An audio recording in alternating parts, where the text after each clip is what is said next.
Good afternoon, and welcome to this afternoon's session in honor of International Nurses Day. We welcome those who are joining us in person here at the Pan American Health Organization headquarters in Washington, D.C., and the more than 3,000 people who have registered for this online event from 83 countries in the world. Before we begin, we have just a few housekeeping tips. Number one, those of you who are here in the room, the screen in front of you, there is a tab there to turn on the microphone. Please do not touch it at all, because what happens is everyone on Zoom will hear it. So that's a do not touch. The next do not is this will be recorded. However, we don't have a Q&A. But those of us who are joining us virtually, you can greet and interact via chat. And also, please, if there are any technical difficulties, advise them through the chat. Simultaneous interpretation is available, English, Spanish, and Portuguese. And again, those of you who are in the room, if you look at the screen in front of you, it says it says floor, and that allows you to use, number 1 is Spanish, number 2, English, and number 4 is Portuguese. For those of you joining us virtually, as you can see on the screen, you'll find the globe icon, and just switch on that at the bottom of your screen, and you can choose then the language of your choice, English, Spanish, and Portuguese. The goal of the International Nurses Day activities are really to foster spaces for dialogue, to exchange information, and to promote key actions to enhance nursing. Today's creating that space for information sharing. And the topic today is Nursing in the Americas, Evidence and Strategies for a Sustainable Workforce. Today you're going to hear from speakers sharing their knowledge and experiences on the topic. You're going to hear from officials from ministries of health, academia, and professional associations. The International Council of Nurses, which, as you know, is a federation of more than 130 national nursing associations around the world. We're also going to hear from PAHO leadership, who will share PAHO's work in the area in support of PAHO's policy on the Health Workforce 2030, strengthening human resources for health to achieve resilient health systems. And then we'll conclude with the launching of a new virtual course, which happens today, on integrating simulation and technology in nursing and midwifery education. So of the many participants joining us today, I want to acknowledge just a few in particular. Number 1, we are very pleased to offer a warm welcome to a familiar face to many of you, Dr. Silvia Cassiani.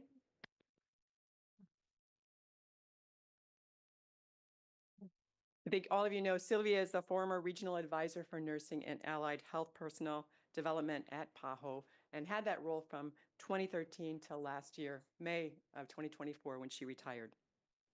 So we applaud her many years of service in advocating for nurses and allied health professionals. Also, we have key leaders from PAHO who are joining us. Virtually, we are joined by Dr. Rhonda Seeley-Thomas, the Assistant Director of PAHO. And here in person by my side, we have Dr. James Fitzgerald, who is the Director of the Department of Health Systems and Services. And next to him, Dr. Benjamin Puertas, the Unit Chief of Human Resources for Health. Now, to officially open today's session, we have opening remarks from PAHO's Assistant Director, Dr. Rhonda Seeley-Thomas. Dr.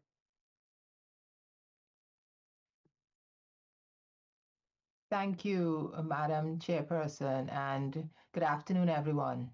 Welcome to this celebration of International Nurses Day. And I'd like to thank you on behalf of the Pan American Health Organization, or PAHO, for joining us for this very important event. It is a privilege for the organization to bring together this group of outstanding panelists. Dr. Felipe Proenco, Secretary of Health, Workforce Management and Education from the Ministry of Health in Brazil, Dr. Sandra Moya, Director of Nursing, Secretariat of Health in Mexico, Dr. Sarah Swanston, Dean, Jean Hopkins School of Nursing, Dr. Vincent Guillermo Ramos, Executive Director, Institute for Policy Solutions, Johns Hopkins School of Nursing, Dr. Diana Mason, Program Director, Global Nursing Leadership Institute, International Council of Nurses. We come together to foster discussion on the use of evidence and information in strategic actions to strengthen nursing, including the sharing of successful initiatives aimed at promoting a sustainable health workforce in the region of the Americas. The recently published PAHO report entitled The Health Workforce in the Americas, Regional Data and Indicators presents relevant findings on aspects related to the availability, distribution, and composition of the workforce. Our region has approximately 7.4 million nursing personnel, and they are the backbone of health systems, playing a key role in health promotion, disease prevention, and health management. For example, nursing and midwifery personnel can meet nearly 90% of the need for essential interventions in sexual, reproductive, maternal, newborn, and adolescent health, bringing safe and effective care within reach of more people. However, there are inequities in nurse availability, distribution, education capacity, working conditions, and in existing and projected future shortages of nurses. These inequities affect patient care and health outcomes, health system functioning, health equity and access, universal health coverage, and economic and social development. On International Nurses Day, PAHO seeks to foster spaces for dialogue and knowledge exchange, and to promote key actions to enhance nursing in the Americas in 4 areas: the use of evidence and information in the development and implementation of health policies, fostering the implementation of interprofessional health teams, increasing the attractiveness of the profession and the retention of nurses, and ensuring adequate working conditions. Yesterday, the World Health Organization launched the State of the World's Nursing 2025 report, which provides an extensive analysis of the global nursing workforce, identifying key trends, challenges, and policy priorities that are needed to achieve sustainable, equitable, and effective health systems that are based on primary health care. There are only 5 years remaining in the 2030 Agenda for Sustainable Development. In order to make further progress on the SDGs or Sustainable Development Goals and to build resilient health systems, it is essential to have an adequate number of health workers that are well distributed and with the necessary competencies to address the health needs of populations. The health workforce inequities must be urgently addressed. To advance in that direction, it is essential to mobilize sustainable, long-term domestic and external investments in nursing to support the needed scale-up of nursing education and employment to offset such shortages, stem nurse under and unemployment, improve working conditions, and manage health workforce migration, a growing problem in our region.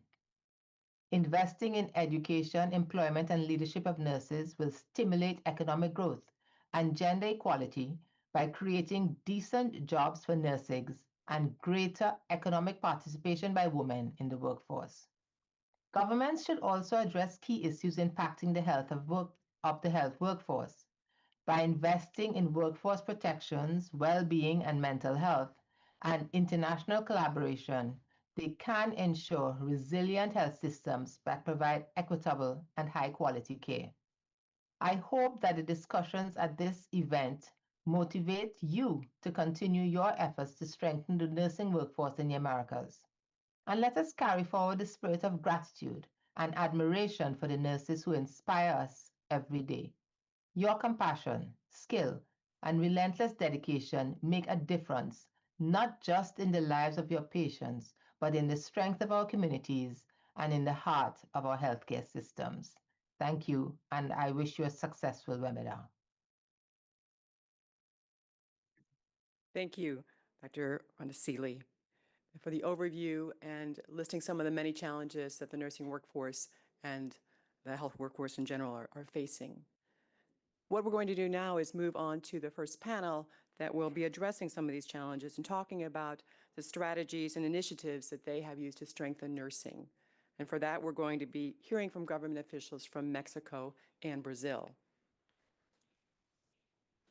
Brazil? Okay. So we're going to start with Brazil. Dr. Sandra Moya, the Director of Nursing and Secretariat of Health. Mexico, excuse me. I'm getting that. Dr. Sandra Moya, Director of Nursing and Secretariat of Health from Mexico, who is online.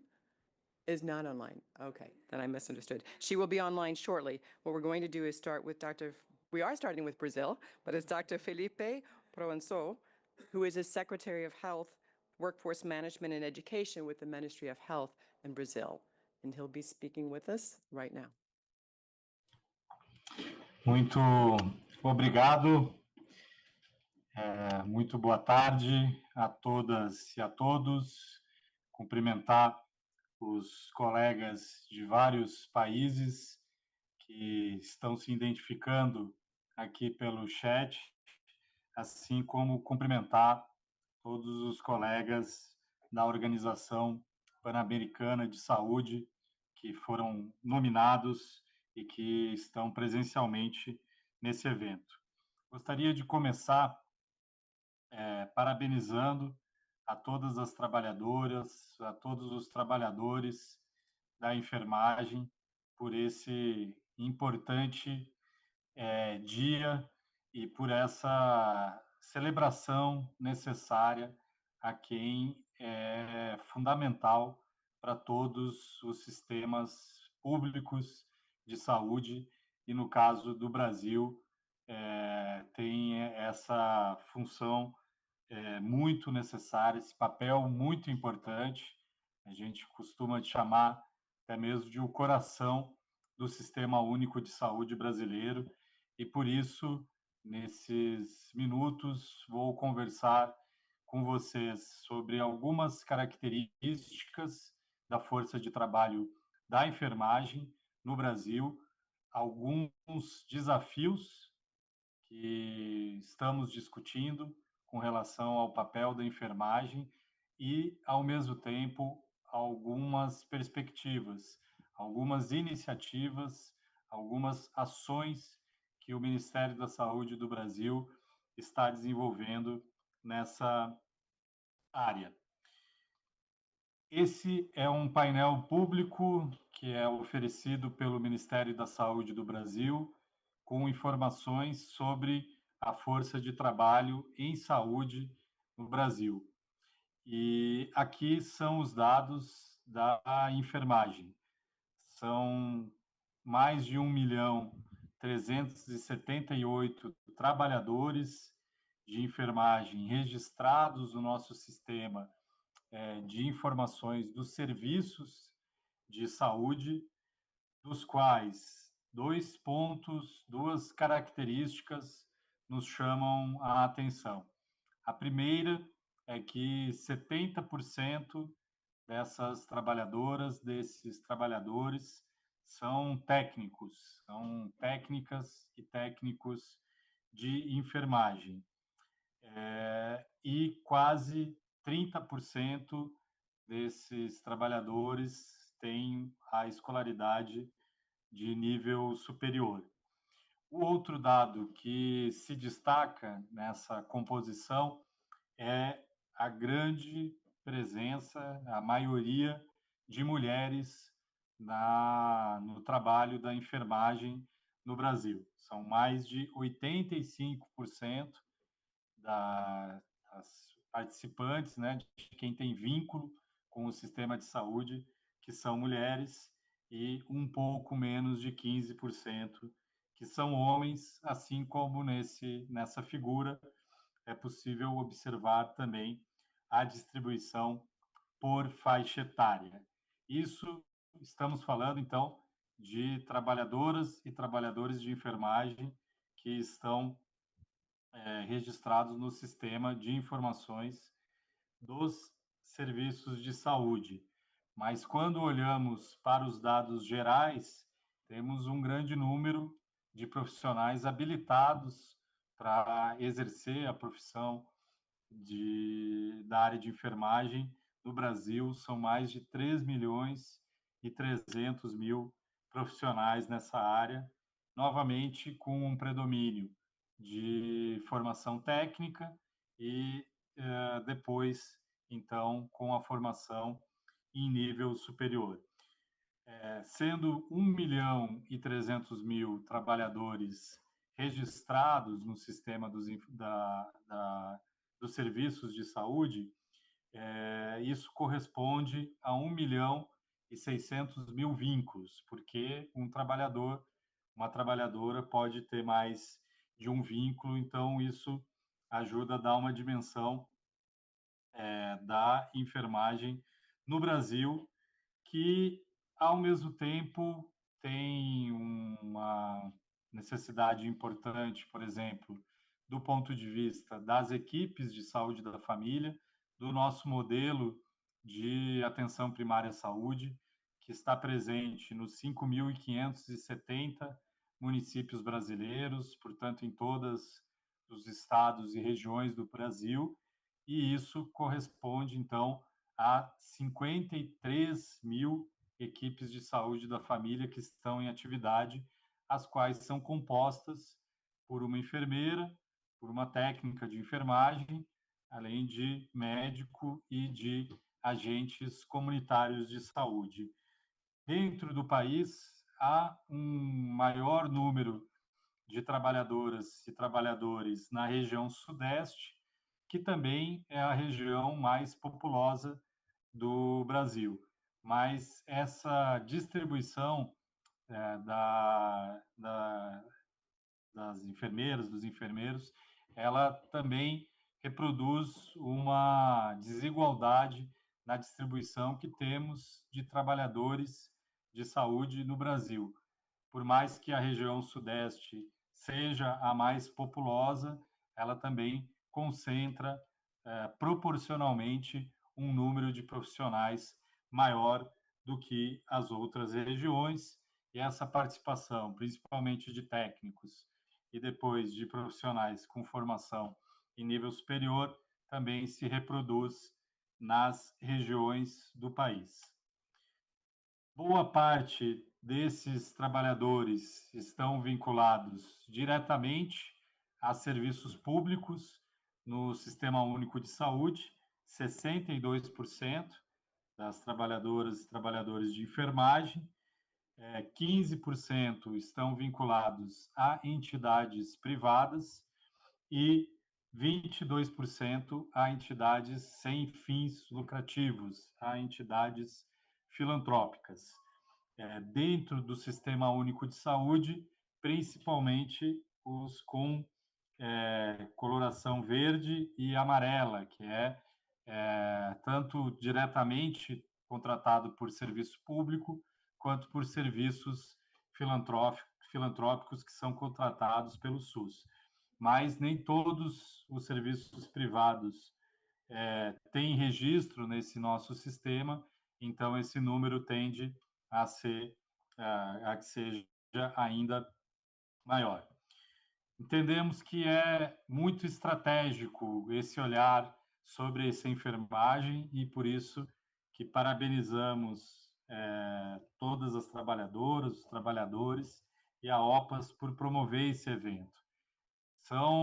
É o profissional da enfermagem que garante o direito à saúde, e aqui entendemos que todas as pessoas têm que ter direito à saúde, é um dever do Estado garantir isso, oferecer um atendimento de qualidade, respeitar a diversidade, isso no cuidado com as pessoas, mas também a discussão, como bem colocada por Ronda, de pensar a questão de equidade de gênero, e o Ministério da Saúde desenvolve uma série de programas nesse sentido, mas inclusive de iniciativas federais de valorização do trabalho, porque ainda há uma diferença na remuneração sendo superior para homens do que para mulheres, e estamos trabalhando para modificar esse cenário.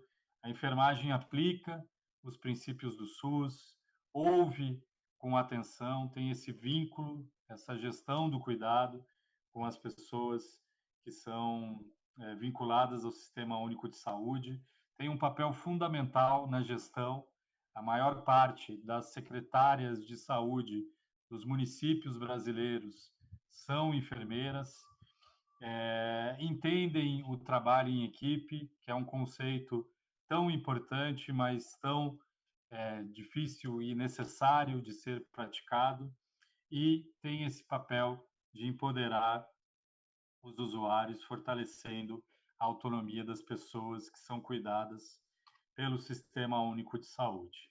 Temos desafios para a expansão da inserção da enfermagem, principalmente com populações vulneráveis e negligenciadas. Tem algumas áreas do Brasil que ainda não são alcançadas pelas equipes de saúde da família.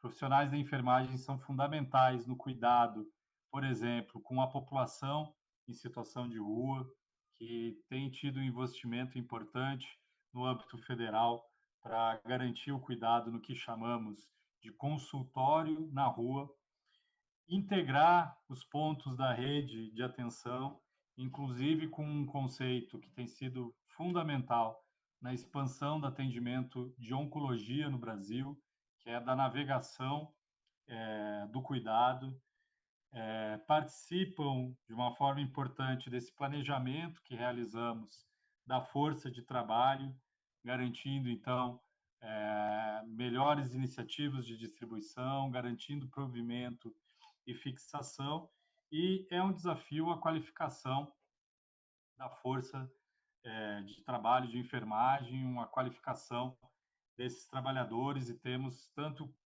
incentivos a cursos técnicos, a especializações para quem tem formação técnica, quanto a educação permanente das equipes de saúde com enfermeiras e enfermeiros. Do ponto de vista da gestão do trabalho, é sempre um grande desafio garantir um trabalho digno, um trabalho seguro, melhorar as condições e relações de trabalho.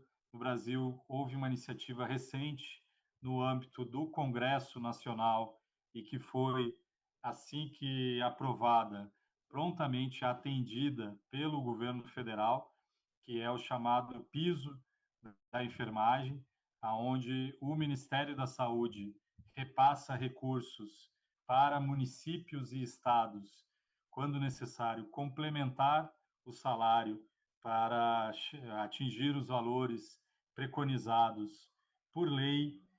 Também estamos sempre em contato com as entidades representativas da enfermagem e com as universidades, com os pesquisadores, para estabelecer parâmetros de dimensionamento das equipes. A regulamentação do exercício profissional é um tema frequente também no Brasil, inclusive, alguns momentos por diferenças entre as categorias profissionais de saúde, que buscamos regulamentar com base nas perspectivas e na organização do Sistema Único de Saúde, a promoção da saúde e da segurança dos trabalhadores que estão nas mais diversas localidades, muitas vezes nas periferias das grandes cidades brasileiras. A pandemia, que demonstrou ainda mais publicamente a importância do trabalho da enfermagem, também nos levou a estar mais atento para as questões de saúde mental. Esse é um tema fundamental que seja abordado. A estabilidade profissional é um tema também que é da nossa agenda, e o investimento em qualidade de vida no trabalho.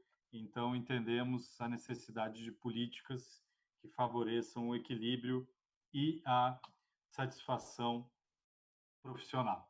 E é por isso que o Ministério da Saúde, dentro da organização do nosso Sistema Único de Saúde brasileiro, que conta com a participação de 27 estados, que têm atribuições na gestão do sistema, de 5.570 municípios, também tem atribuições na gestão do sistema, mais nitidamente do âmbito da atenção primária à saúde, e sempre com a diretriz da participação popular, do controle social Esses são as principais políticas, essas são as principais políticas que o Ministério da Saúde brasileiro está desenvolvendo junto com a enfermagem, junto com as entidades representativas da enfermagem e sempre contando muito com a troca de experiências internacionais e com os documentos e as orientações da Organização Mundial de Saúde e da Organização Pan-Americana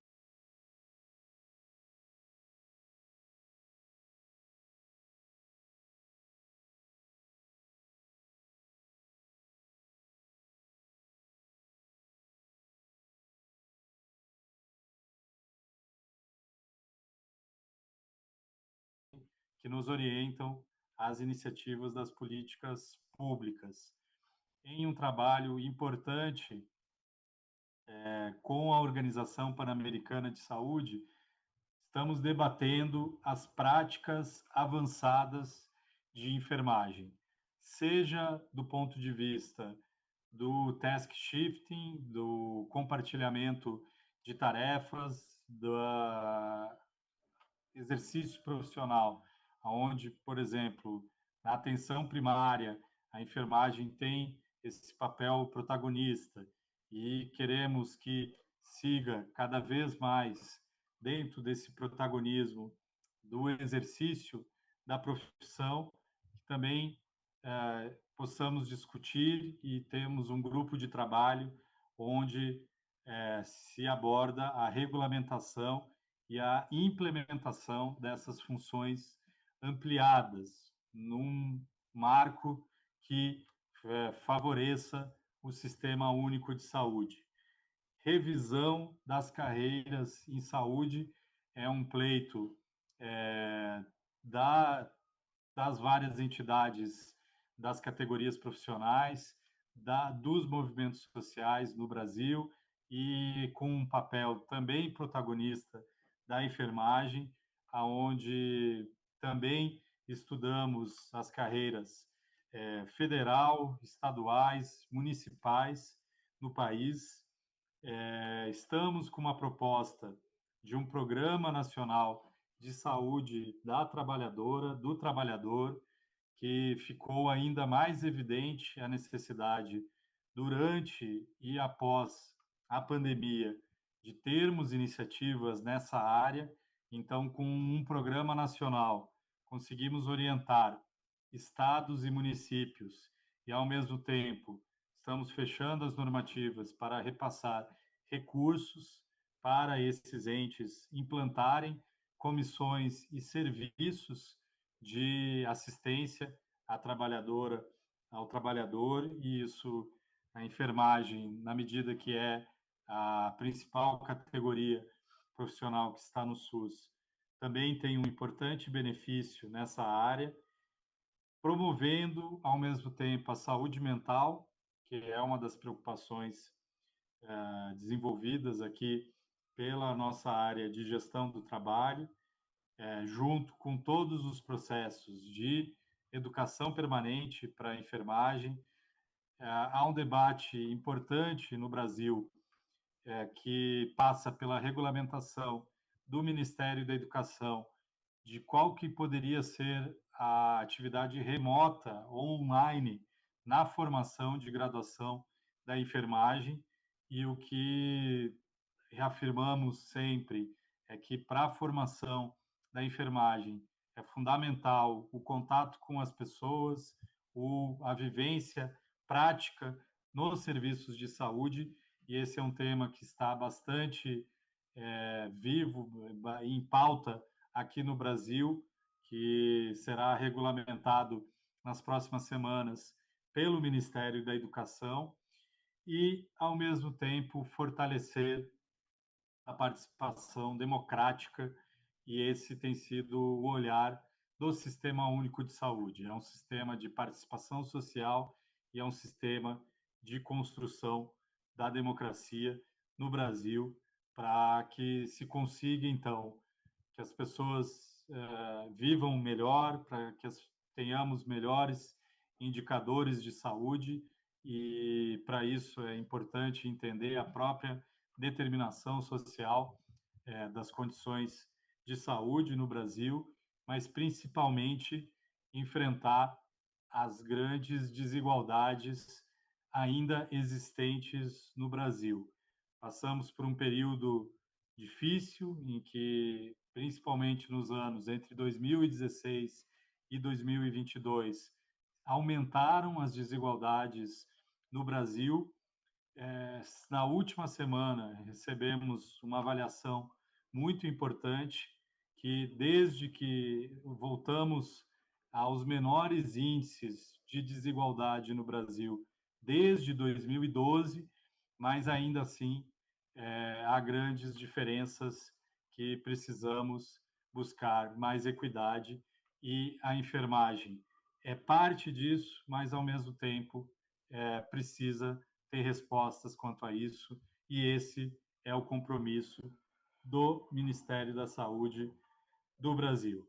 Agradecer por essa oportunidade, por esse convite, reforçar que para nós é sempre uma honra falar sobre a enfermagem e parabenizar quem constrói a enfermagem no seu cotidiano, e o Ministério da Saúde do Brasil está comprometido em participar desses debates e buscar melhorias através das políticas públicas. Muito obrigado.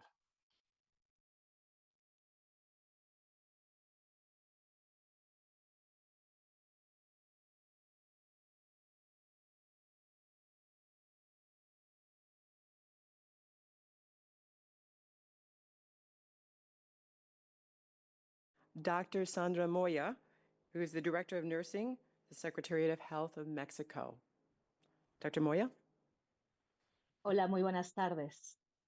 Muchas gracias por esta gran oportunidad de poder hacer uso de la voz en tan importante evento. Agradezco a la Organización Panamericana de la Salud, pues, que esta oportunidad nos otorga en el día de hoy al país de México. Ustedes, siendo la agencia más antigua de salud internacional, fundada desde 1902, y que sigan empeñados en que esto puede ser diferente en políticas públicas, en políticas de salud. La verdad es que es algo de aplaudirse el que siempre se da continuidad a que las cosas pueden ser mejor en este país. Trabajamos muy fuerte, pero ustedes lo hacen no solamente para un país, sino que realmente están presentes en muchos otros. Y escuchar ahorita a quien me antecedió, a nuestro colega de Brasil, hablando de la importancia y esta gran problemática que se tiene respecto a lo que son las políticas públicas y políticas en salud, pues la verdad es que creo que eso nos hermana y nos solidariza para ir creando estrategias diferentes y ir creando esas posibilidades de redes de apoyo entre todas y todos para poder trabajar todos de forma más armoniosa y que podamos llegar a mayores lugares. Pues miren, la verdad es que voy a solicitar de favor que den acceso a uno de mis colegas para que pueda subir la presentación, pero sin lugar a dudas, mientras la suben, pues vamos a comenzar con esta importante oportunidad que nos están dando de poder ser escuchados. Un tema tan importante, lo que son las estrategias, iniciativas para fortalecer la enfermería como tal, es uno de los grandes retos que tenemos. Sin lugar a dudas, tendríamos que estar explorando cómo es el papel de la formación continua en la gestión del talento humano. Tenemos que analizar desde varios puntos la importancia de crear estrategias para poder hacer lo que es el personal de salud más fuerte. Y no solamente enfermería, sino a todos como un sistema de salud. Tendríamos que también reflexionar. Quien me antecede dice que pasan situaciones complicadas en su país. Estoy segura que no es el único. Reflexionar sobre esta oportunidad, sobre propuestas aplicables en entornos de alta presión, en donde los sistemas, pues con tantas enfermedades crónico-degenerativas, con enfermedades no solamente las crónicos, sino también las emergentes. Voy a pedir de favor que pasen la siguiente lámina. Muchas gracias. Y ahí lo que les hablaba respecto a estas propuestas de que realmente se pueden aplicar. Por favor, la siguiente. Sabemos que ahorita, la siguiente lámina, por favor. Tenemos entornos de alta presión, escenarios con elevada demanda, escasez de recursos, condiciones operativas complejas en cada uno de las áreas donde podemos estar. Implica que también nuestro personal de salud está pues con un estrés sostenido, también eso es algo muy sabido. Hay una carga laboral pues excesiva. Tenemos que trabajar en tomar decisiones rápidas y decisivas como Sistema Nacional de Salud, y como países tenemos que hermanarnos para poder trabajar de forma colaborativa. Requerimos mucha resiliencia, requerimos más que nunca fortalecer el liderazgo de cada una de nosotras y nosotros. Tenemos que adaptarnos. Sin lugar a dudas, la única palabra que puede ser la constante es la incertidumbre, y pues todos los países y todo el mundo, sin lugar a dudas, vivimos en esta cuestión de incertidumbre. Entonces, teniendo en contexto que tenemos entornos de alta presión, pues voy a comentarles un poco cómo estamos en México, que no va a distar mucho de los países que estamos en este momento enlazados. Esa lámina ahí nos habla de qué está pasando con nuestra población, y pues el personal de enfermería no estamos exentos a que estamos una población envejeciendo. Tenemos que estar viendo quién va a cubrir esas plazas. Ustedes ahí pueden ver esa lámina que la verdad en la línea superior están esas 18 entidades federativas. México, contamos con 32 entidades federativas, de las cuales 18 entidades federativas pues ya están en un momento muy complicado porque hay un mayor número de personal con edad avanzada. Tenemos que estar viendo que realmente en las escuelas, en esas universidades que nos representan, ahorita veía que ya muchas colegas mías de México, de importantes universidades, están conectadas, y quiero comentarles que esa es la situación que estamos viviendo en México. Sin embargo, ya estamos trabajando de forma colaborativa con un órgano colegiado, que esa es una gran fortuna que tiene México, que por decreto se instaura lo que es la Comisión Permanente de Enfermería. Entonces, en esa Comisión Permanente de Enfermería estamos trabajando y sabemos que esa es nuestra situación actual en este país. Por favor, la siguiente. Sabemos que existen grandes retos. Por eso es que en esta comisión permanente están las universidades, están los hospitales privados, están las instituciones de salud, están los colegios insertos, porque tenemos grandes retos con lo observado. Tenemos que fortalecer técnicas y habilidades blandas en donde el personal de salud tengamos esa oportunidad de poder estar con las personas y no perder nuestra esencia como personal de enfermería. Mejorar la comunicación, el liderazgo, el trabajo en equipo y la capacidad de respuesta. Eso nos va a ayudar para poder reducir errores, incrementar, porque tenemos también que ser en este aspecto de liderazgo que les hablaba, tenemos que incrementar la motivación para poder realmente hablar de mejorar la calidad en la atención. Tenemos que contribuir a la permanencia del personal en zonas críticas. Hablaba mi colega que me antecedió, qué tan importante es el rol ampliado de enfermería, qué tan importante es que estemos fortaleciendo la atención primaria de la salud como una de las fuerzas y una de las únicas formas que podremos llegar a más espacios. Por favor, la siguiente lámina. Hay estrategias en México. Ya está el Plan Nacional de Desarrollo, con políticas nacionales alineadas a necesidades territoriales epidemiológicas. Aquí en octubre tuvimos cambio de gobierno. Tenemos nuestra primer presidenta mujer en México. Y ese Plan Nacional de Desarrollo nos da esa línea de trabajo por esos 6 años, que segura estoy va a continuar, porque el panorama epidemiológico y lo que presentamos como el perfil actual no creo que cambie tan pronto. Entonces, pues ahí tendremos que asirnos de estas políticas nacionales como enfermeras y enfermeros mexicanos. Después, pues también tenemos el Plan Sectorial de Salud, en donde enfermería tenemos un papel importante para el logro de los objetivos. Ahí hablamos en ese plan sectorial de salud que está ya muy breve a salir, en donde estamos ya poniendo el rol ampliado de enfermería como una de las principales necesidades. Formación en liderazgo, salud mental, autogestión y la atención primaria. Fortalecimiento en el primer nivel de atención con enfoque comunitario.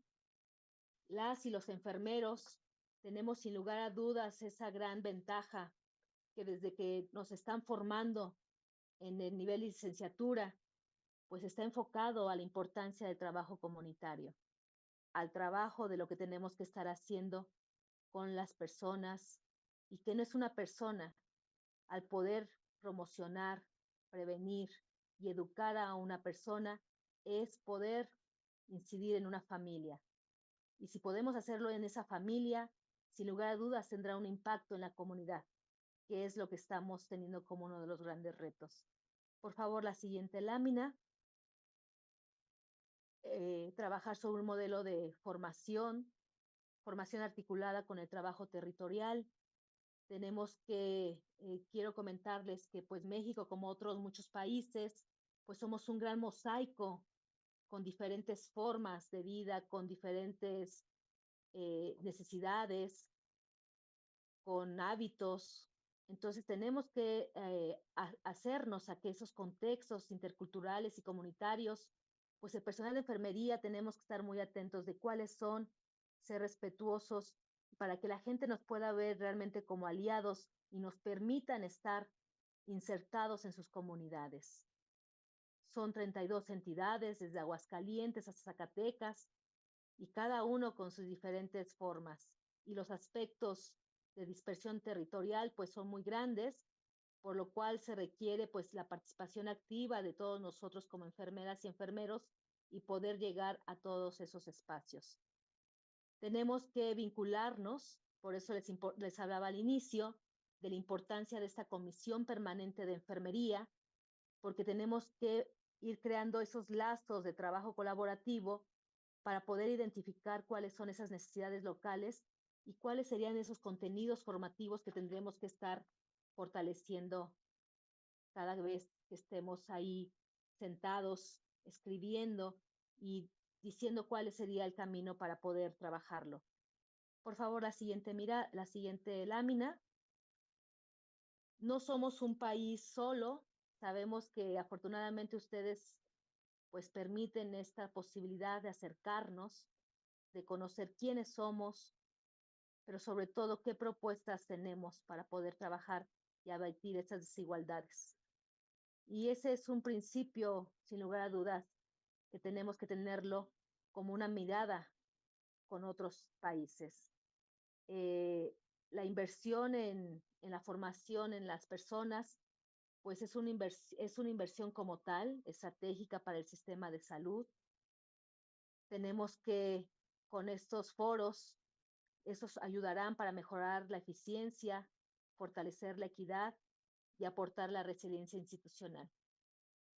A las instituciones como esas formas de que permite que los países puedan sentir esa sinergia, puedan sentir que estamos teniendo la fuerza para poder seguir adelante. Por eso la importancia de las instituciones, por eso la importancia de darles esa sinergia a cada una. Tenemos que ver que es la única forma de poder impulsar el crecimiento económico en estas mismas posibilidades del Plan Nacional de Desarrollo, en donde se habla de las inversiones para la salud, pues también queda ahí explícito de que se tiene que hacer inversiones diferentes, en donde pues los sistemas de una u otra forma se fueron dando de forma curativa y que ya no hay forma de estar ahí. Entonces, pues tenemos que tenemos que lograr que en esta posibilidad dar una calidad de atención, pero sobre todo también darle a nuestras enfermeras y enfermeros pues una estabilidad personal.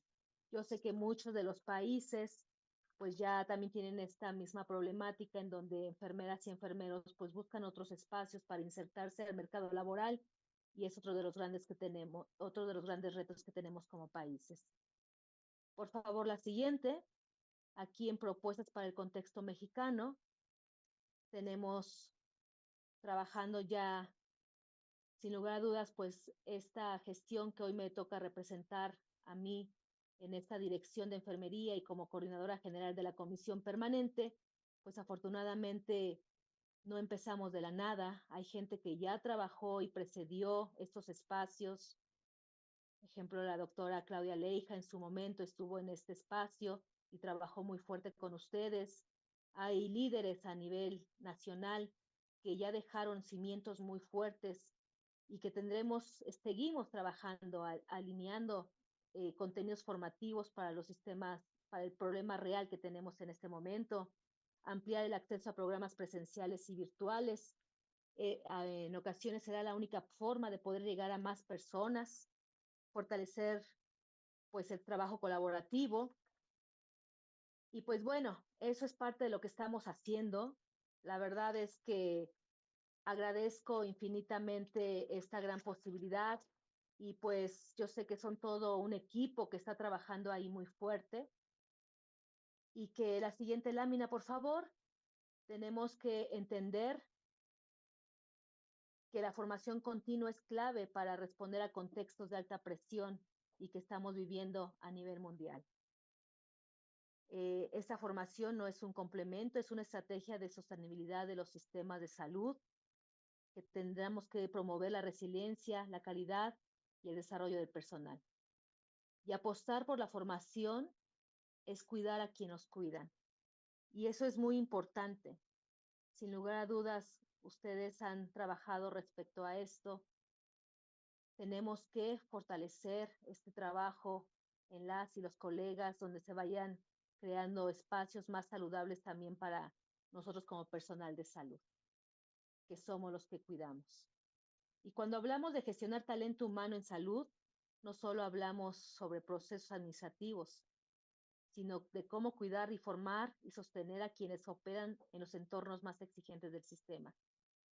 Y las y los enfermeros hemos demostrado a través de los años y a través de todas las crisis que vamos pasando como sistemas nacionales de salud, que enfermería siempre estamos en la primera línea.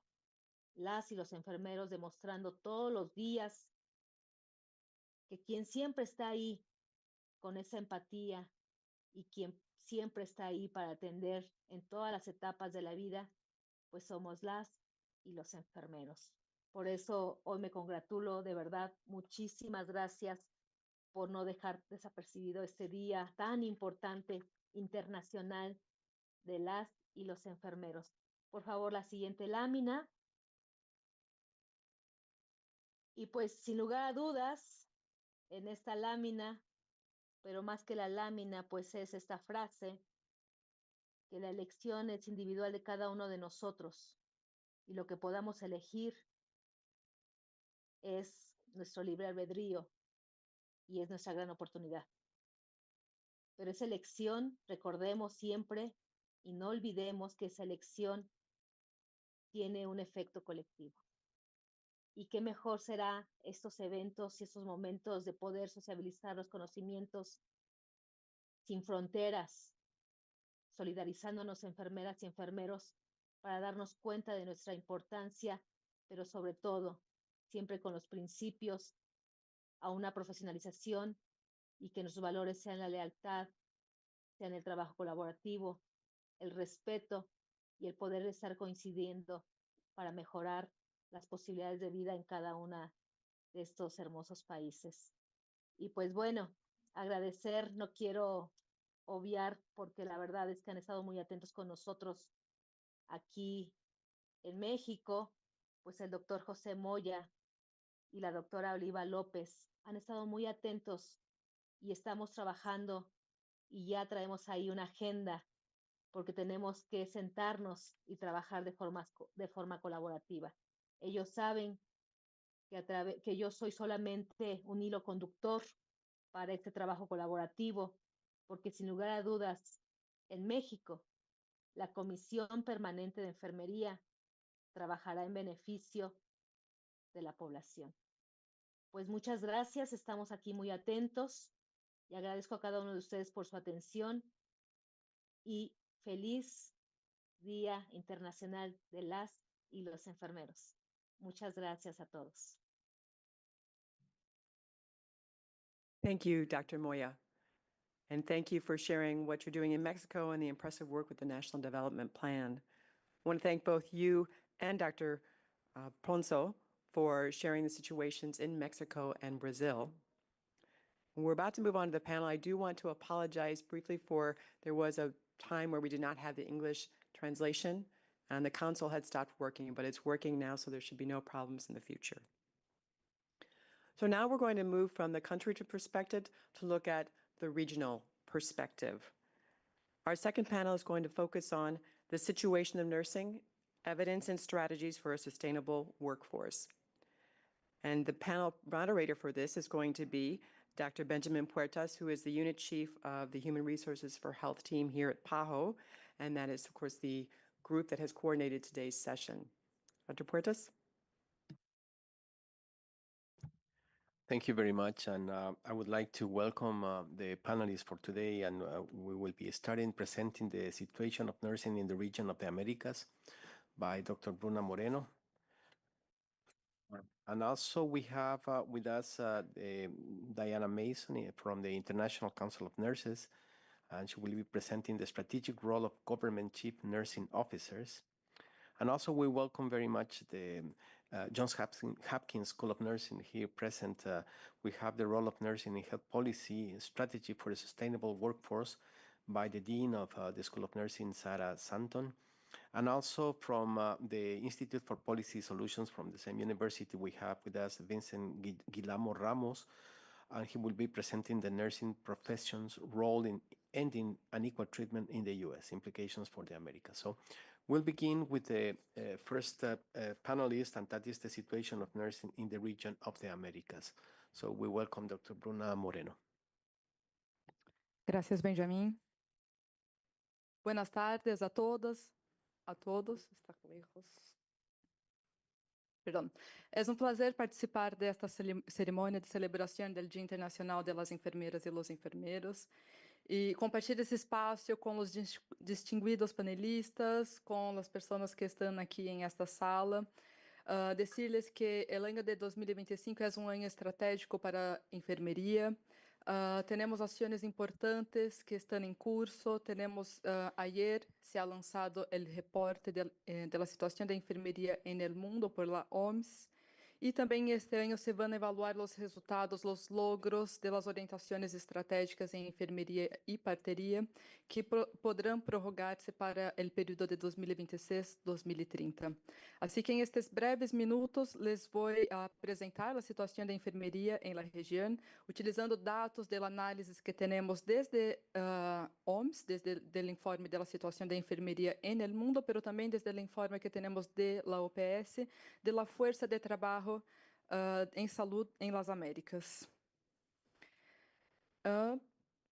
Em la região, temos 7,4 milhões de profissionais de saúde, de enfermeria, perdão, que representam 63% do personal de saúde. Em este caso, o personal de saúde está representado por el personal de enfermeria, parteria, os médicos, odontólogos e farmacêuticos. Apesar deste número, desta cifra, temos importantes iniquidades em termos de disponibilidade destes profissionais. El 69% destes profissionais de enfermeria estão em los países de alto ingressos, estão em países onde há solo el 40% de toda a população da região. Também se observam desigualdades em quanto à densidade dos profissionais. Há países onde temos 7 enfermeiros para cada 10.000 habitantes e outros com hasta 135 profissionais por 10.000 habitantes. E há total de 40% dos países da região que têm uma densidade que é inferior à meta de 30 profissionais de enfermeria para cada 10.000 habitantes.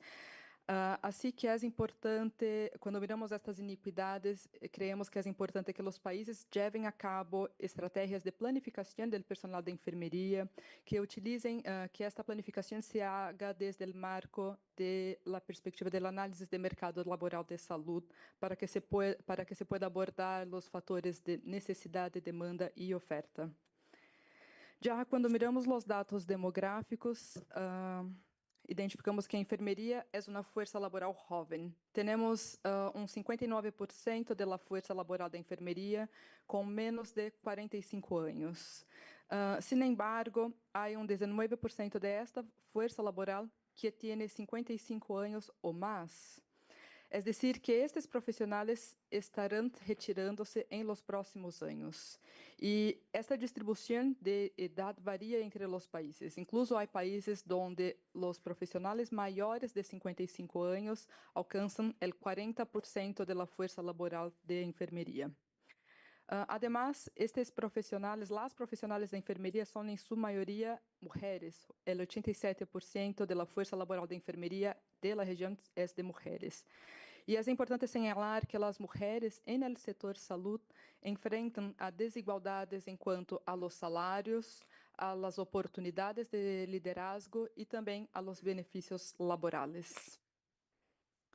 Já outro dado que é relevante é a migração de los profissionais da enfermeria, porque isto refleja uma dinâmica complexa do mercado de trabalho e tem impactos tanto de los países de destino como em los países de origem, pero afeta principalmente a los países onde já há uma escassez de profissionais da enfermeria.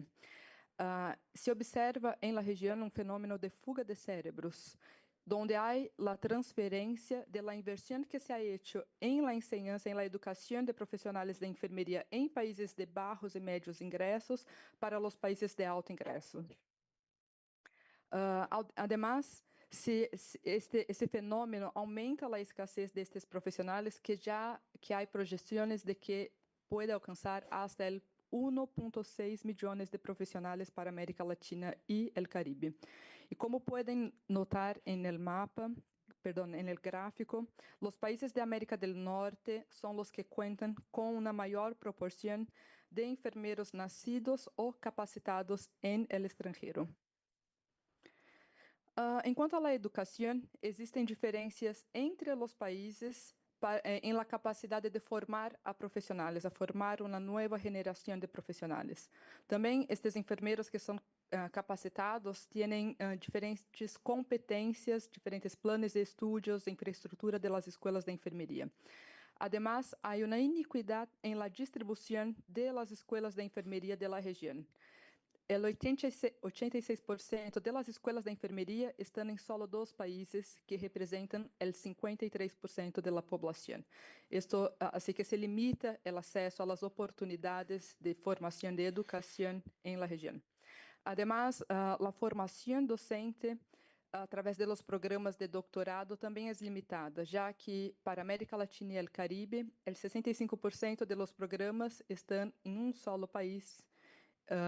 Esto se limita a capacidade de avançar a qualificação de los docentes para que eles tenham as competências necessárias para formar a futura geração de los profissionais. Aí, se nos fijamos em los programas de educação contínua, el 57% de los países oferece a educação contínua como marco, en el marco del Plan Nacional de Recursos Humanos para a Saúde. E outro dado importante é que solo o 44% de los países contam com estándares de educação interprofissional, que é uma das estratégias para inovar a educação e lograr melhores resultados em saúde, por meio das práticas colaborativas e o trabalho em equipos interprofissionais. E, por último, dado que é muito importante é que a quantidade de graduados de enfermeria ha diminuído drasticamente de 81 a 24 graduados para cada 10.000 habitantes entre o período de 2018 e 2023. Isto indica que há uma menor atração por la profissão. Enquanto à prestação de serviços, o rol de práticas avançadas ha sido adotado por el 64% de los países.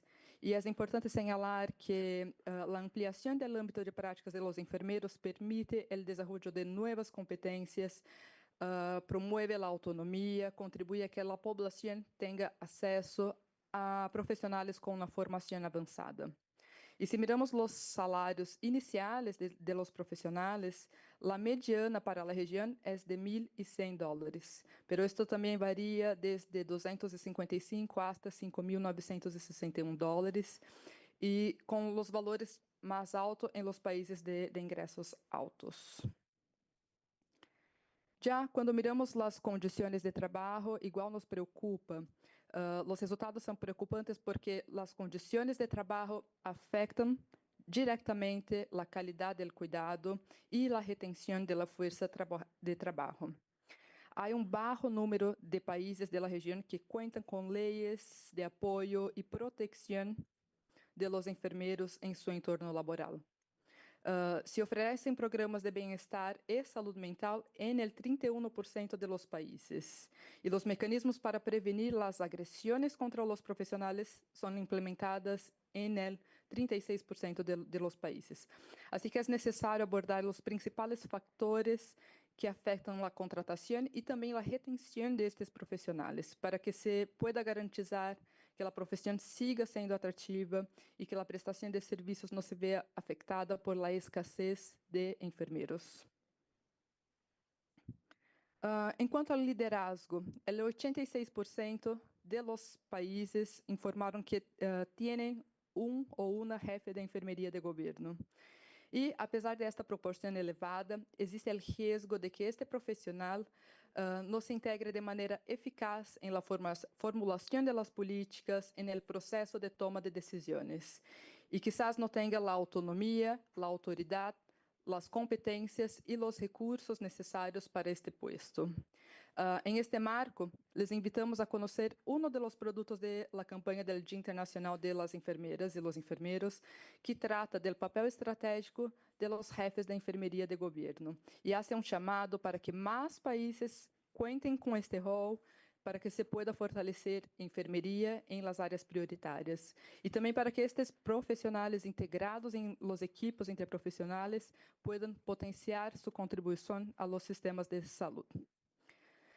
Também les invitamos a todos a consultar a infografia que lançamos hoje, que representa o perfil da enfermeria em la região. Esta infografia está disponível em espanhol, inglês e português. Assim como mensagem final, me gostaria de destacar que a inversão em enfermeria permite transformar realidades e construir sociedades que sejam mais equitativas e mais saudáveis. Juntos, podemos fortalecer a enfermeria na região das Américas. Graças por sua atenção e feliz Dia Internacional de las Enfermeras e los Enfermeros. Muchísimas gracias a la doctora Bruna Moreno. Now we're going to continue with the strategic role of government chief nursing officers, and we invite Diana Mason from the International Council of Nurses to join us to give her presentation. So please welcome. Thank you very much. I'm honored to be here and bring you greetings from the International Council of Nurses on this International Nurses Day. Thank you. I'm going to try to be very brief because I know we're a little bit over time, but I want to say a few words about the strategic role of government chief nurse officers. You have just heard some information about the position of nurses in the Pajó region, but also in Mexico and in Brazil. And the role of the chief nurse can be instrumental in making progress on many of these issues. So in 2021, the World Health Assembly called for member states to establish senior leadership roles for nurses and midwives with authority and responsibility for managing these workforces and input into health decision-making. They called on member states to consider appointing government chief nurse and midwifery officers. So across the world, this is an expectation and a recommendation from the World Health Assembly. Now, the International Council of Nurses has noted that globally more countries are reporting having a government level chief nurse, but we know that many of them do not have full authority or the resources they need. That's globally. In our region, PAHO has noted that although 86% of countries in the Americas have chief nursing officers, the participation of nurses in the development and implementation of health policies is still limited. I want to highlight Dr. Moreno and Diaz and Dr. Puertas' paper, a commentary that they recently published that's really good on this. It's called The Strategic Role of Government, Nursing, and Midwifery Chiefs in Latin America and Caribbean.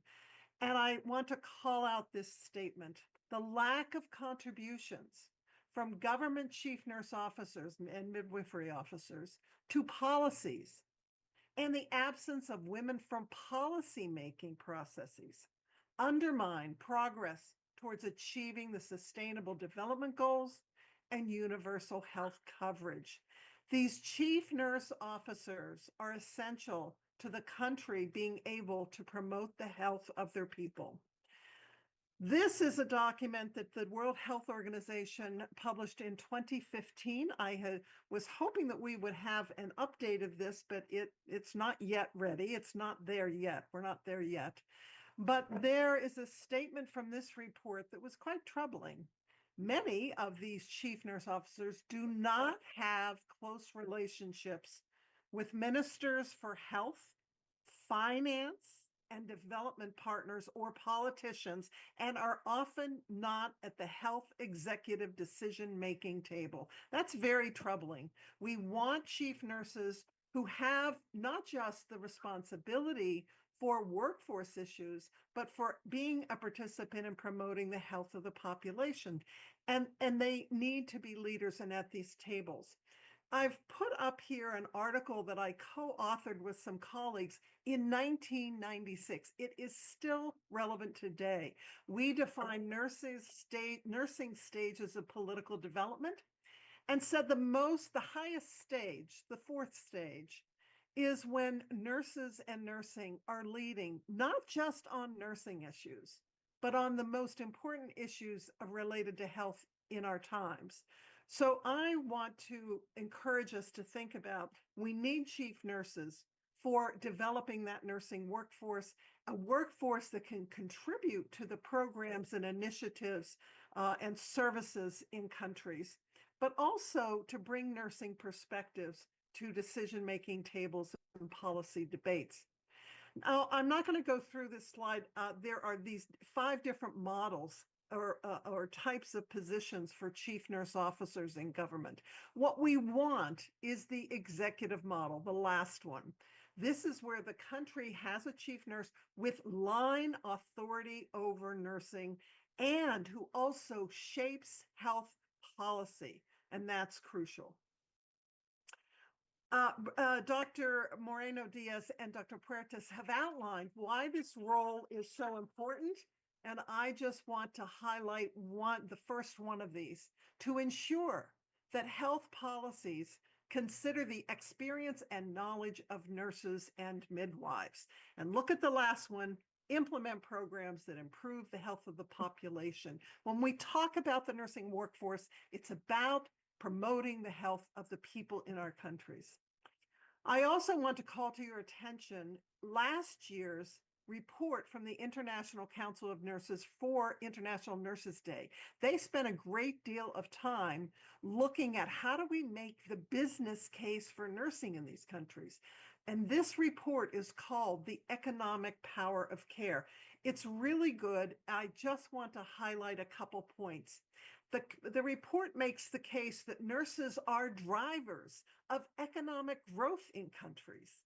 And that we know from research that a 1% increase in nurse density, the ratio of nurses to population, correlates with an increase by 0.02% in life expectancy and a 2.4% growth in the gross domestic product of a country. So countries that really are using nurses and chief nurse officers in a good way are going to see higher life expectancies and better productivity, economic productivity of their countries. So I want to challenge each of you to think about this. What is the role? Do you have a chief nursing and midwifery officer? If so, what is their role, their scope, and their authority in your country?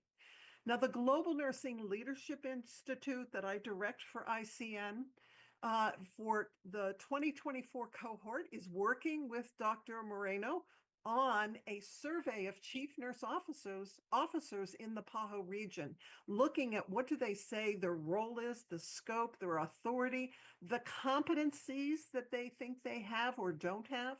And so I think we'll have a fuller understanding of the status of chief nurse officers in the PAHO region when that report is out. And so we hopefully, I'm sure that Dr. Moreno Diaz will be putting this in the newsletter that PAHO sends out on nursing workforce, excuse me. And so once you know the status of your chief nurse officer role, assuming that it needs to be improved, what are the health and economic arguments for investing in nursing and having a chief nurse officer in an executive role in your country?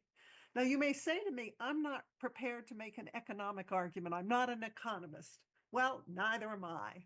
But you can turn to your economists in your universities and in other sectors and ask them to work with you on taking that ICN document on the economic case for care and translating it into what is the economic argument for my country.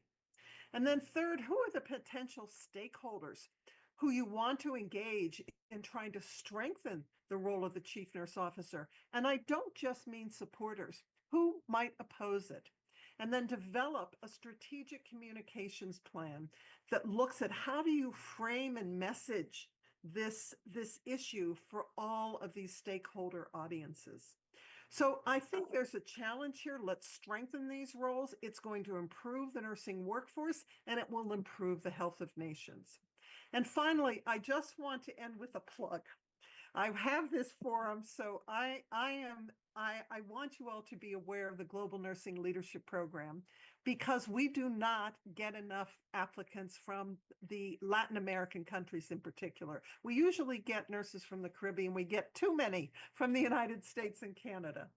The Global Nursing Leadership Program is a policy leadership program for chief nurse officers and other senior nurse leaders, but we are starting to look at mid-career nurses, and particularly those who are concerned with the broader health and social issues of our day.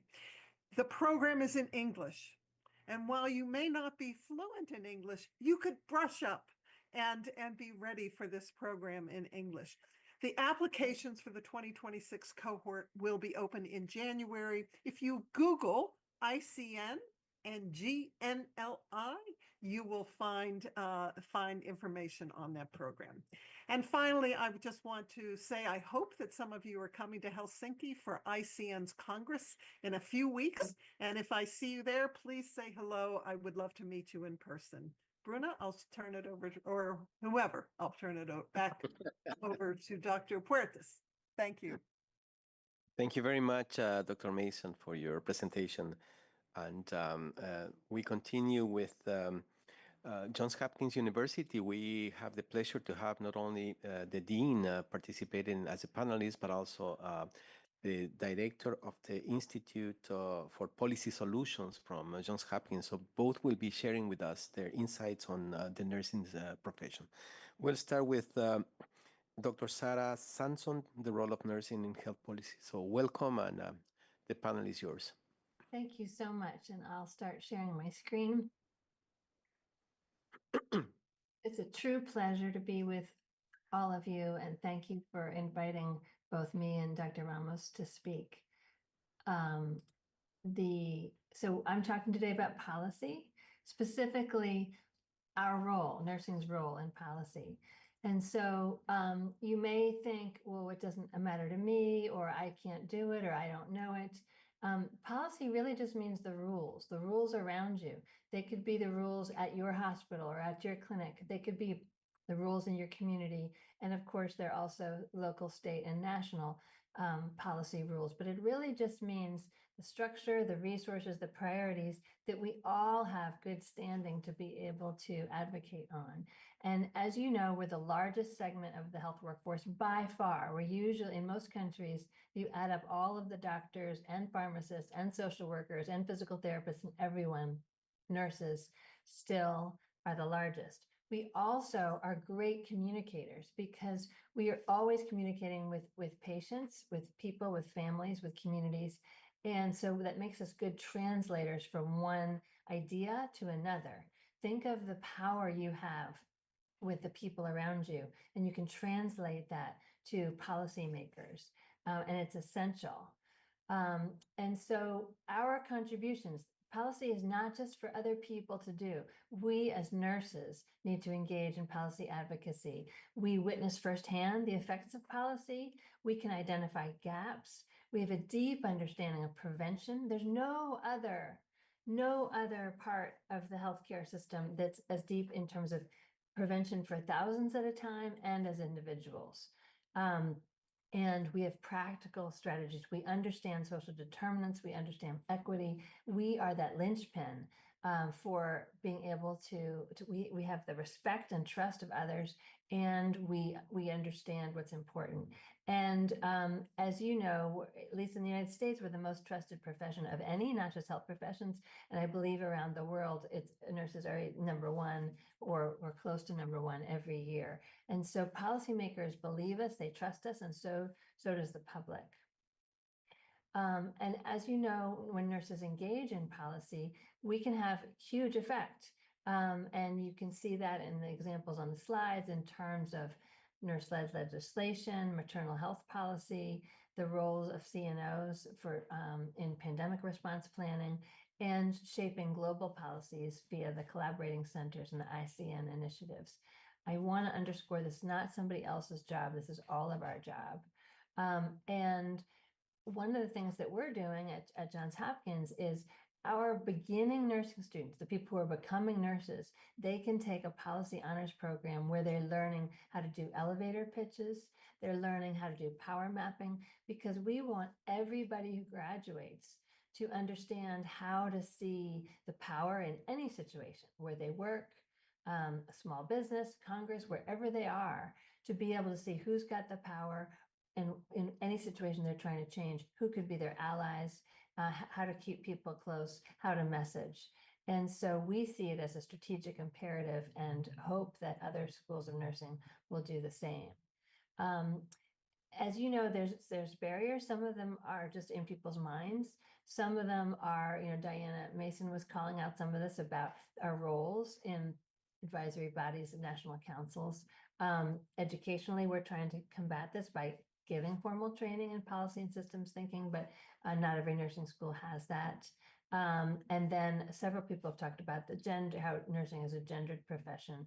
And sometimes the aspect of that people think that women shouldn't be at a policymaking table. But there are a lot of strategies to strengthen our voice. I mentioned the Policy Honors Program. We also have training in strategic communication.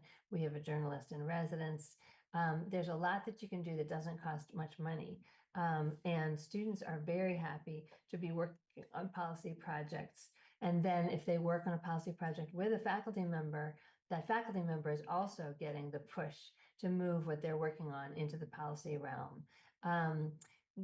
Of course, other strategies are to elevate chief nurse officers within ministries of health, as Diana Mason was talking about, supporting nurse-led research and evidence translation for policymaking, and fostering interdisciplinary coalitions and alliances. I'll leave it at that. I know that we are tight for time, but I'm very thrilled to be here, and I thank you. Thank you very much, Dr. Santon, and definitely the role of academics in training health policy leaders among nurses is a priority. So we pass the floor to Dr. Vincent Guillermo Ramos. So please, the panel is yours.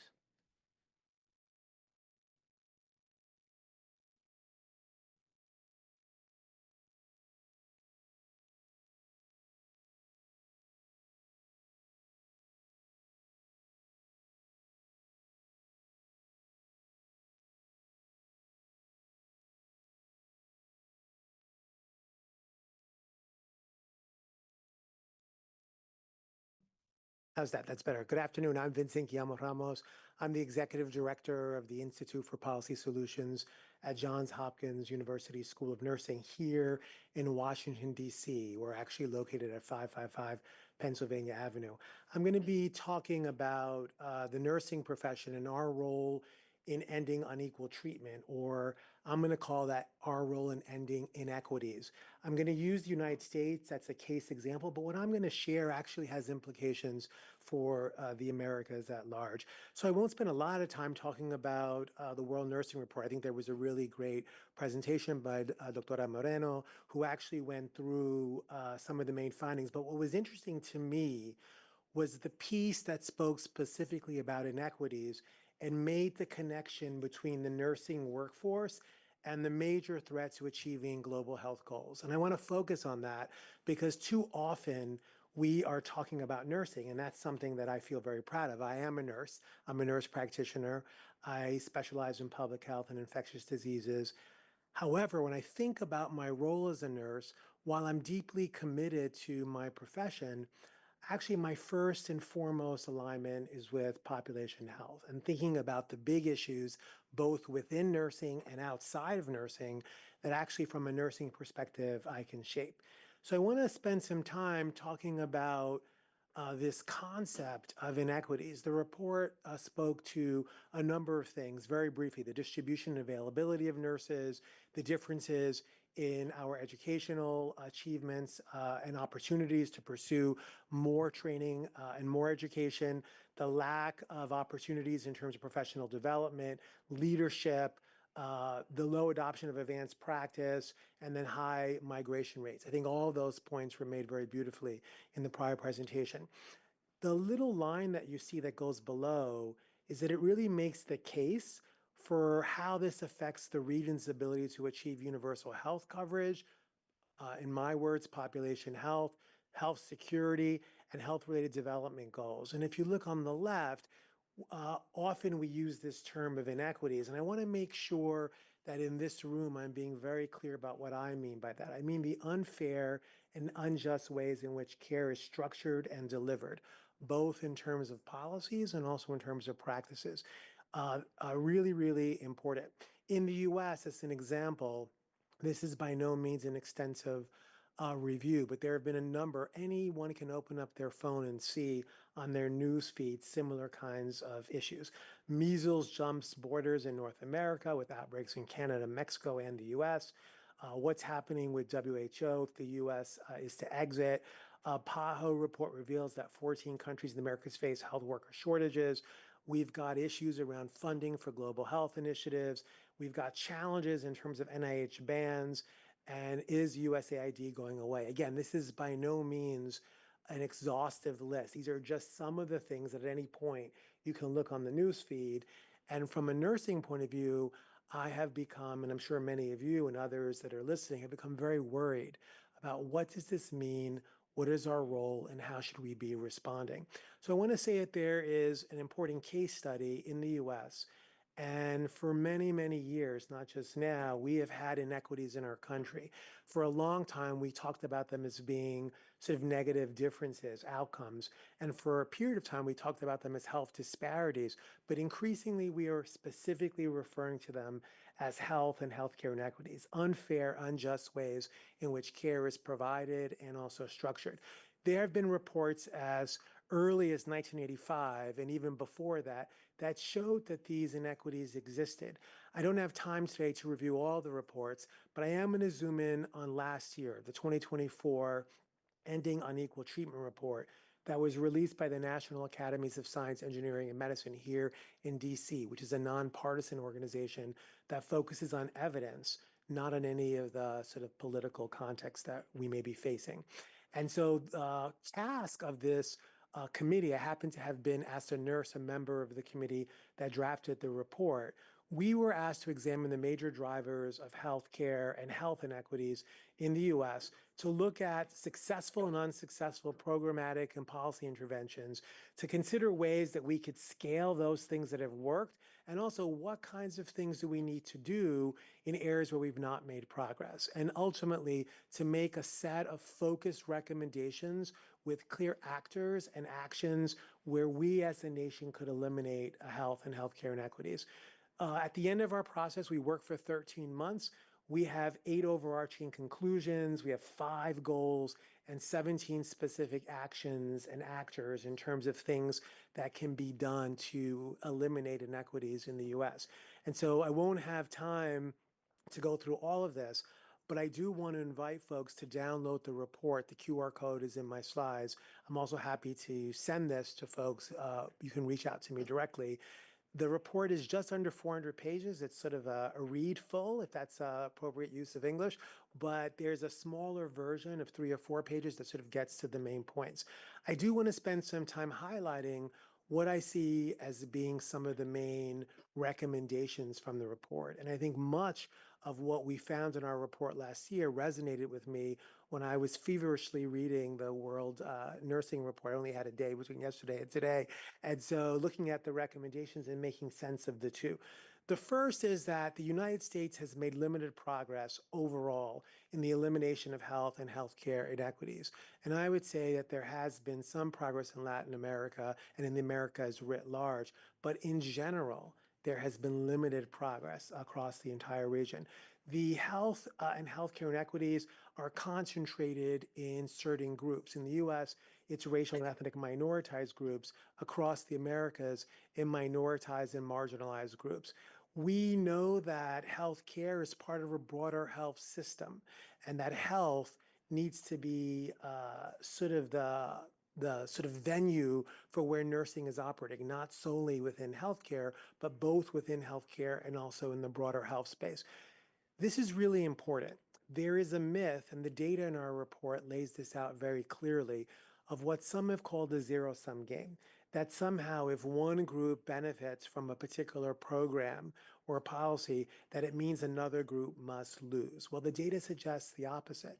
The data suggests that when we lean in and we actually address those who are most likely to have the inequity, where the inequity is found sort of most commonly, that does in fact benefit those groups, but it also benefits many, many others that are not part of those groups. I think the same logic could be sort of framed in terms of how we think about our nation, the United States, in relation to the Americas. This idea that we are a region, and forgive me for saying this at PAHO, but I feel that more and more we need to be making those connections around why what's good for one part of our region is good for other parts of our region. And when we do things that are harmful, that those things, yes, they definitely impact the groups that are mostly directly affected, but they also impact all of us. We are a system in the United States that is too heavily focused on diagnosis, treatment, and management of disease. We need to focus much more heavily on the integration of clinical and social care and prevention, health promotion, and wellness. And we also need to move away from the volume of services that are often tied to reimbursement and often generate sort of the costliest procedures. We've got to free up our workforce. Even in the United States, our workforce is too narrowly defined. We need new roles. We need to recognize all the team members, and we need to remove arbitrary restrictions on limitations that are not reflective of education, of scope of practice, and of competencies. We must ensure that we have a representative workforce. That means that the workforce must be in alignment with the communities that are being served. It cannot be that our workforce is disconnected from the people that are being served. We've got to address, as I've mentioned, social determinants of health and social care, meaningfully engage communities in ways that they are elevated to equal status. We've got to be clear that we are collecting data on those inequities and that we are able to use them as a way of quantifying where we go and where we target our efforts. And we need to stop simply describing the problems. And this would be the thing that I would want to emphasize the most. Stop describing the problems and start really identifying what those solutions are and how do we move forward in ways that we can scale those solutions. I want to end with a point that I've already made, but I'll revisit it. There is this myth of a zero-sum game. This means that in the US and across the Americas, that there are societal divides and political polarization. This hurts all of us, and that effective collaboration is good for all of us, even when we think that somehow, this myth of the zero-sum game is true, when in fact it is not. I'm going to invite you all to an event that we're doing at the Institute for Policy Solutions. I realize that there are roughly 3,000 people that are registered at the event. Is online, it's free, and it's also for people that are here in DC in person and free. We're going to be looking at the sort of social and clinical care and the return on investment. There is a big push right now in the US to eliminate many of the social care programs, and we want to debate that in a panel on May 22nd. Please check us out. Everyone's invited, and I think it'll be useful not only for the US, but beyond that. And then lastly, my contact information. And if you want to learn more about the Institute for Policy Solutions, you can follow us online. The QR code will take you to our webpage where you can sign up. And remember that our primary focus as nurses at IPS Institute is to eliminate health inequities. Muchísimas gracias y fue un placer para tener un poco de tiempo con ustedes. Gracias. Thank you very much. Before we pass on, I want to welcome our Deputy Director, Ms. Lou Valdez, who is with us. Thank you very much for joining us. And also I want to acknowledge the almost 900 virtual participants who have joined us and are together and listening to our discussions in the 4 languages. So welcome to you and thank you for being us. Before I pass to our next agenda item, I really want to comment on the differences and the elements that have been touched during this panel. I'm going to do it in Spanish for all. Hemos partido desde una serie de análisis de datos e información reciente, porque como usted decía, esto acaba de salir hace 2 días, pero el análisis lo ha venido haciendo nuestra unidad desde ese tiempo atrás y participó muy de cerca, especialmente en los datos que se otorgaron por parte de nuestra región. Eso fue seguido por una visión ya en particular alrededor de lo que son los jefes de enfermería en nuestra región, que a pesar de ser 86% de los países los que tienen, sin embargo, esto no significa que realmente tienen una posición de poder o cercana a los tomadores de decisiones, y este es un elemento que tiene que realmente cambiar. Luego tuvimos ya una serie de discusiones alrededor de lo que es en sí el componente académico de formar líderes y cómo el liderazgo en enfermería debe empezar desde las aulas mismas y no esperar que eso surja posteriormente, porque el líder se forja, pero también se forja en las aulas. Y ese es un componente importante que compartieron nuestra invitada, la decana de enfermería de Johns Hopkins. Y finalmente miramos quizás el eje central de todo el trabajo, especialmente de lo que importa y debe acontecer en el fortalecimiento de la fuerza laboral en salud, que es luchar contra las inequidades, y algo que la Organización Panamericana de la Salud realmente lo tiene y lo toma muy en serio, porque es un elemento central, core del trabajo de la organización. Y en ese sentido pudimos ver el trabajo del instituto y como Vincent bien nos mencionaba, hay retos muy grandes alrededor de cómo minimizar. Vemos que la región no ha avanzado mucho en eliminar estas inequidades en salud. Los retos son grandes y en eso estamos junto con la Organización Panamericana de la Salud para seguir avanzando. Estamos con el tiempo justo, así es que voy a parar aquí y agradezco muchísimo a los panelistas y doy paso a Karen para continuar con el siguiente punto de agenda. Adelante. Gracias, Dr. Puertas. Very interesting presentations. Thank you very much. I think one takeaway there were many takeaways, but one line that I will remember was Dr. Zanton's comment about policy. We always think it's somebody else's job. It's not somebody else's job. It's all our jobs. Right now, we will go to a very concrete launching of an activity, a product that PAHO has put together, the Human Resources for Health team. I'm going to ask Johanna Diaz to come forward. She is our advisor on professional education in human resources for health, and she is going to present this virtual course that is going to be launched now, so you can enroll right afterwards. Thank you very much, Karen. Good afternoon. I have the great pleasure to present you the virtual course integrating simulation and technology in nursing and midwifery education that we are launching today. As you know, new technologies have transformed nursing and midwifery education in recent years, revealing new opportunities and challenges for educators and students. Capacity building for nursing and midwifery faculty and tutors is an opportunity to accelerate and expand training and continuing education strategies for these professionals to increase the supply and adequate distribution of qualified personnel and professionals who can contribute to achieving resilient health systems. So this self-learning course is structured into 7 modules.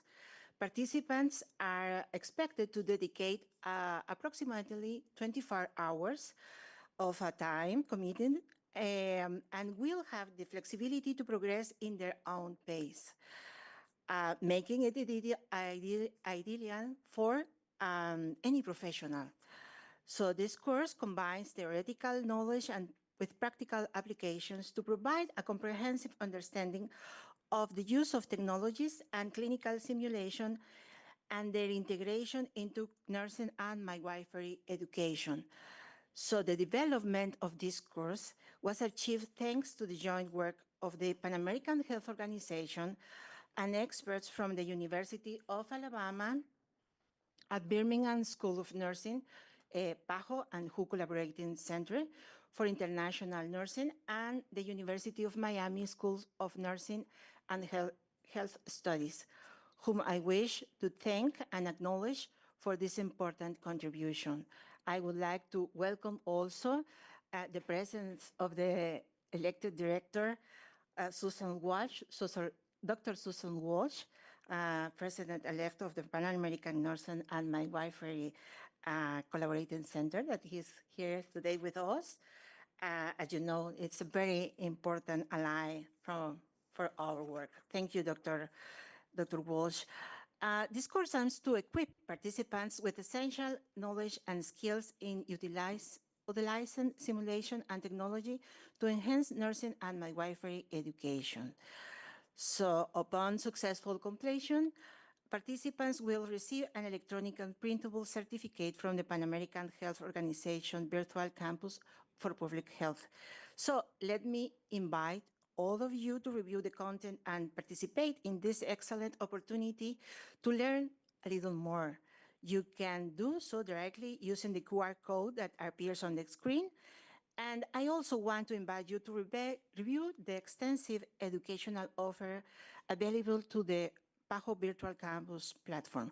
Thank you very much.